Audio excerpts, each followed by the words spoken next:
Hey, what's up, you guys? Today I want to talk about my favorite WWE video game ever, SmackDown vs. Raw 2011. Yup, the last SVR in the series. Everything about this game was so amazing. The graphics were a major improvement.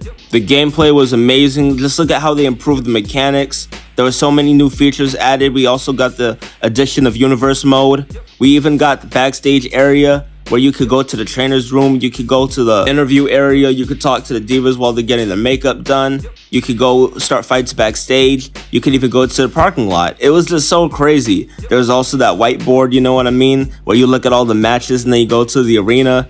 It was just so cool. I think there was even the catering room, there was a soda machine, you could go to the office and talk to Stephanie. SVR 2011 just had everything, man. One thing that I really loved about it too was the character selection layout, how it had all of the icons and the faces. And then, you know, one thing that I really love about the games are the moving graphics. Those are just a major step up. I'll be honest with you, I don't know how many people will agree or disagree, but I love the renders. I love the cartoon renders. I don't like the real life photos because some of those photos are not in good quality, and also some are much bigger compared to the other ones. So I just like it when they have the video game ones because you could actually make them move. And on top of that, the characters wear the same outfits that they have in the game. You know, it just feels right. It's a video game. I don't like my video games to be too realistic. I feel like SVR for the time, the graphics, they still hold up compared to the other games. And man, those wallpapers were so amazing. I could look at those wallpapers all day. Just something about that whole aesthetic. And the news where it flashes across the screen, it'll be like, this match is upcoming, or we'll be in this city. But back to the wallpapers though, that John Cena one, that Randy Orton, the Triple H, the Undertaker, even the Miz, you know, that was the one that I saw the most. I think everybody saw that one the most. Some of them I forgot about them, to be honest, but I definitely do remember that Evan Bourne one. That one was sick. And let's talk about the soundtrack. I was pretty upset that this game didn't have a soundtrack that, you know, wasn't, made by other people, other musicians or artists. It was just theme songs. And some people, they've said, well, the theme songs are the soundtrack. You know, that's all you need. I don't like the other stuff. Nobody plays video games for a soundtrack. I didn't play the video game for the soundtrack, but it was nice to play the video game, you know, the games, and then find out other artists and stuff. Because those games, the SVR games, SVR 2009, my first SVR game, and 2010, they helped shape my music taste because through those games, I found out some of my favorite bands. So, you know, I just really was hoping to play the game and find out some cool new artists, but that didn't happen, unfortunately. So, there's that. And how about the Road to WrestleMania? Road to WrestleMania, oh my god, those were just so fun to play. I'll have to say that my favorite one was Rey Mysterio. I love the option where you can make him go heel, and when he teams up with Jack Swagger, you know, when he's in that little mask. What was his name again? I forgot.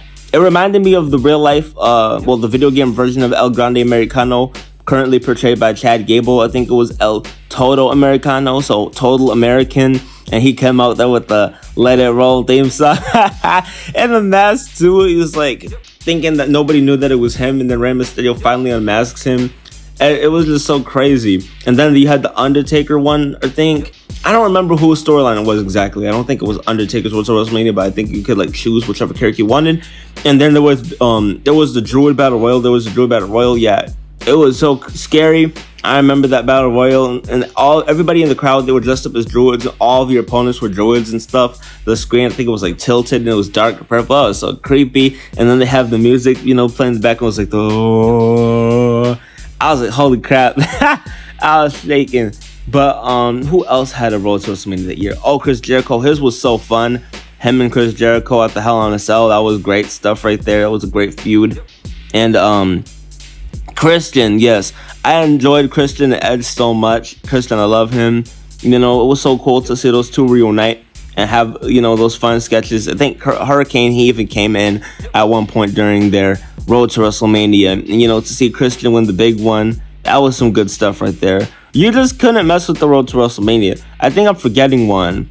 But, you know, like I said, you just can't replace the Road to WrestleMania. It was something special because there was so many different characters that you could use and to see people get their moments in the sun. And I want to talk about Universe Mode as well. Universe Mode was so unique. I had never seen anything like that in the previous two games. in 9 and 10. So you have universe mode, you had people that were able to buy tickets to shows, you could turn on people, I think you could interfere in matches. Oh my god, that was just such great stuff. It's like, this person is now your ally, or this person is now your enemy. And you know, they would even have people interfere in your shows to get revenge as well. Like, it was just so chaotic because you never knew what would happen. And you can't forget about the music that was played. What was the song that played the most for you guys when you guys had played it? For me, every single time that me and my brother, when we turned on the game, it was either Luke Gallows' theme song or Cody Rhodes. And then you'd also have some appearances from CM Punk's theme and every now and then, or Drew McIntyre's. But it was, I felt like his theme song was the theme for SVR 2011. Because like, as soon as you said that, it's like, whoa! And you're only smoking mirrors, you know? Yeah, it was so nostalgic for that reason. That game made me fall in love with Cody's theme song. Because it was like one of those songs where no matter how many times you heard it, you never got sick of it. Evan Bourne too. Evan Bourne, yes, that theme song stuck in my head. I think my biggest regret is probably us trading in this game, because every time that we would get a new SVR game, we would always trade it in for the newest one. So after, you know, getting SVR 2011, Christmas rolls around, trade that in, get WWE 12. And I wish, looking back at it, you know, they were kind of hard. So I wish that we were able to keep all the video games, because now looking back and trying to buy all of it, you know, it's all used. They obviously don't make those games anymore. It was a long time ago. So now, you know, in those games, I don't even know how much games cost back then, because I was a kid. So whatever, they're probably like maybe like $30. I didn't even think that they would be that expensive, since it was like, what, like 15 years ago? Because that was 2010. Yeah, 15 years ago. Close to almost 2 decades ago. And you know, there's people that want like $40 for it. The most that I'd probably pay for is like $20, to be honest with you. But then at the same time, it is a classic game, you know what I mean? If you're one of those people who got to play SVR 2011, you are lucky. If you didn't, you are missing out. I will say this though, I really feel bad for the kids who didn't grow up with WWE games coming around Christmas, or just, you know, like that whole, like the end of the year when they would come out in like October, November and stuff like that. Because, you know, when those games released, everybody didn't get them when they released. So some of us, we were getting the games on Christmas. And there is no better feeling than looking under that tree and seeing SVR, you know, 2011. And then you open it. I'll never forget when we were with our uncle and stuff, and he had got it before Christmas, and he was playing it, and we're looking at the whole the customization thing, and we never had that ability. We were on the Wii system. We never had the ability to change the wrestler's attire color. So I was like, holy crap, this is so cool. We were able to do all that. And I also forgot to mention how great all the covers were. I'm sure most of us have, you know, we know the original cover, the one that's from America, the John Cena, Miz, and Big Show one. There's also a Canadian version that has Bret Hart. There's a Mexican one that has Rey Mysterio. There's a European version that has Randy Orton. And the last cover is a custom one that only has The Miz on it, which was featured on an episode of Raw. Another thing that I wish I was able to do, I wish I was able to be a single star in these games, because me and my older brother, we always were a tag team.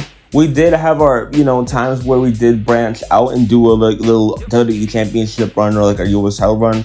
But majority, like 80% of the time when we were in games, we always were tag teaming together. And make no mistake about it, okay? You know, I love him. That's my tag partner. We dominated. We were the best tag team in WWE history in those games. But you know, still want my singles run.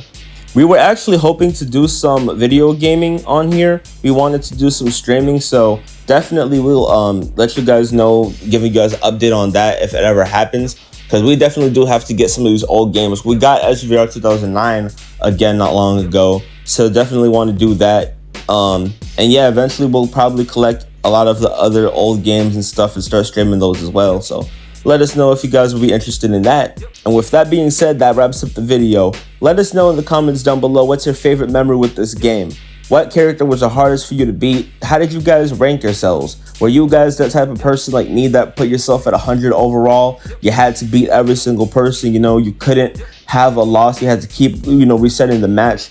If you're someone who disliked the game, let us know in the comments. What's your favorite SVR game? What did you dislike about this one? Because this game, you know, there's always so much to talk about with this. Were you a fan of Road to WrestleMania? Were you not a fan of Road to WrestleMania? Did you guys like the introduction of Universe Mode? Which characters do you wish were in the game? Do you guys wish that there were more legends in the game as well? I got a lot of other video games that I want to talk about on this page, not just SVR games. I also talk about the 2K ones, and even other games like WWE All-Stars, WWE Battlegrounds. And that's all I got for you guys today. So if you like the video, make sure to like, comment, share, subscribe, all the good stuff. Tell your family, tell your friends. Follow us on all platforms at Backlash Podcast. This is Jay, and I am signing out. Peace.